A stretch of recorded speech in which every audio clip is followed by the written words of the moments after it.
අනුරුද්ධ කුමාර කථාවස්තුව එක කොටස. කිඹුල්වත් පුරයෙහි සුද්ධෝදන රජුගේ බාල සහෝදරයා වූ අමිතෝදන නම් ශාක්‍ය රජ්ජුරුවන්ගේ අගමෙහෙසිය වූ සඳදේවියට මහා නාම අනුරුද්ධ යනුවෙන් පුතුන් දෙදෙනෙකු හා රෝහිණී නම් දියණියක් සිටියා.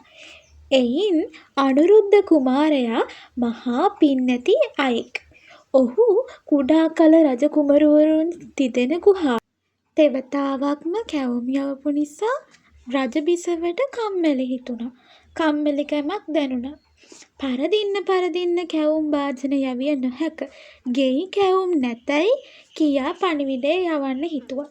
අනුරුද්ධ කුමාරයා කැවුම් නැතැයි යන වචනය අසා තිබුණ නැති නිසා තමන් උපන්දා පටන් නැත යන වචනය ඇසුවේ නැති නිසා නැතැයි යන වචනෙහි අර්ථ නොදැන නැති කැවුම් යැයි කැවුම් වර්ගයක් ඇතැයි හිතලා නැති කැවුම් උයල එවන ලෙස දන්වා සිටියා.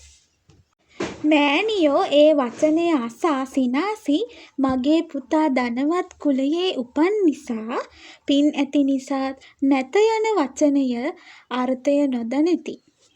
මගේ පුතු අනාගතයේ රාජ්‍ය කරන විට නැත යන වචනෙහි අර්ථ නොදැන රජකම් කළ නොහැකි යයි සිතා මගේ පුතාට නැත යන වචනෙහි අර්ථය උගන්වමින් සිතා රන්පි ගානක් පිරිසිදු කරලා වෙනත් රන්පි ගානකිනුත් වහලා මෙම නැති කැවුම් මගේ පුතාට දෙන්න යයි හිස්පි ගානක් යැව්වා.